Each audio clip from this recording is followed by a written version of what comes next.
Hi guys!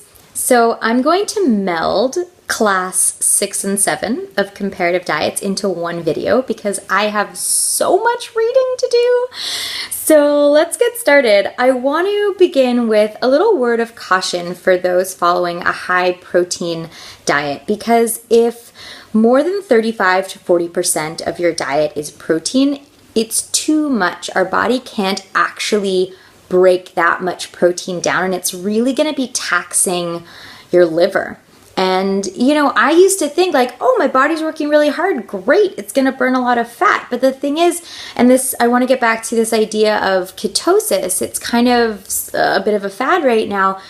It's a way of shifting the fuel source for your body. So instead of carbohydrates, which is what our body likes to run on and burn as fuel, it switches to burning fat, which is cool in the short term. But the thing is, this is a really unnatural place for our body to be in. It's not how our body wants to be running. And when we're burning this fat, those ketones, it creates a lot of waste byproduct. So our lungs are going to be working extra hard. Our kidneys are going to be working extra hard to excrete it through the urine. Our liver is going to be working extra hard. Our skin is going to be working extra hard to excrete all of these extra toxins. So it may not be the most sustainable way of eating.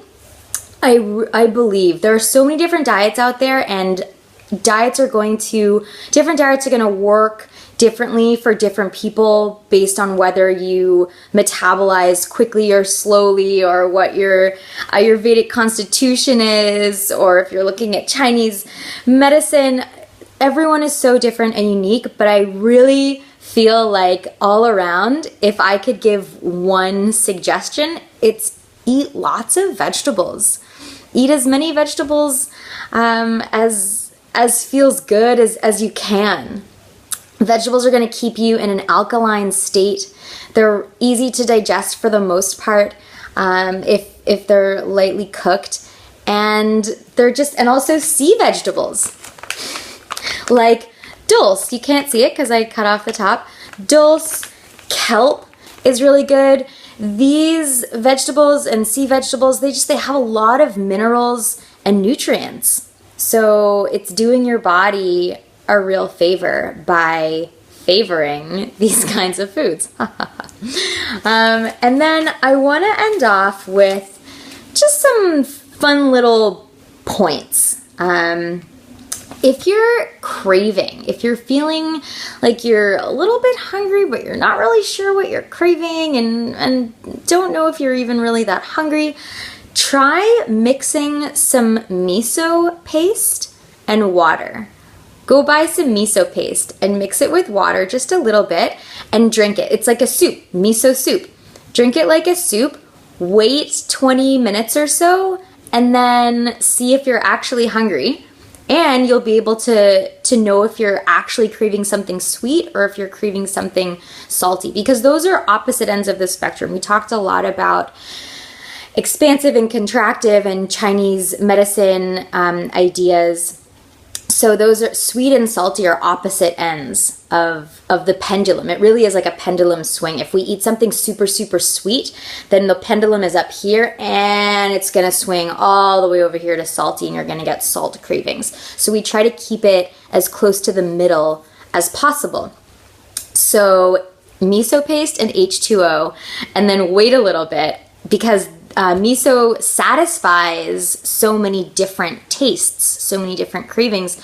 So you'll be able to get a better idea of what your body is actually asking for, because cravings is really just your body's way of asking for what it needs. Sea vegetables like dulse and kelp, and there's one called wakame, they bind with heavy metals, and it allows us to eliminate them much easier. Sea vegetables. And then a couple more things. Open a window. I've got a window open right now. It was a really great point that our teacher made, even in winter, because it releases stagnation, and it allows the air to circulate. So especially if you're ill or if there's an illness in the household, open up a window. Get the air flowing, not air conditioning. That doesn't count. But open up a window, even in winter.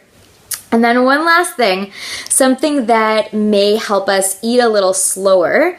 In one video, I was talking about tapping into the parasympathetic nervous system, because this is our rest and digest place to be when we're operating in the parasympathetic nervous system, and all of our digestive, our elimination, our reproductive, our immune system is working optimally because it's getting optimal energy and blood flow. Is to eat a little slower, and a great way to do that is eat with your non-dominant hand, or eating with chopsticks. So yeah, something to experiment with. It might help us to slow down a little bit and eat a little slower, and help our digestion even more. Yeah, so thanks for watching, and eat well, be healthy.